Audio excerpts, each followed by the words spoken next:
আজকে বিরিয়ানি রান্না করি? না না, ফুলকপি আর আলুর ঝোল রান্না করো। ও আচ্ছা ঠিক আছে। শোনো, মা তো বলছে ফুলকপি আলুর ঝোল রান্না করতে, সাথে বিরিয়ানি রান্না করি।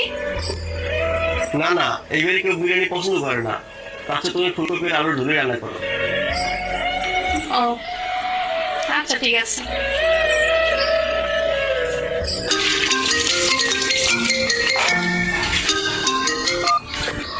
হ্যাঁ আম্মু বলো। খাওয়া দাওয়া করছিস? হ্যাঁ এই তো মাত্র খেয়ে উঠলাম, খেয়ে থাল বাটি ধুতে আসছিলাম আর কি। কি দিয়ে খালি আজকে? আজকে আজকে ফুলকপি আলুর ঝোল দিয়ে খাইছি। যেদিনই শুনি ওই দিনই পটল আলুর ঝোল, ফুলকপি আলুর ঝোল, ঢেঁড়স এগুলোই খাস।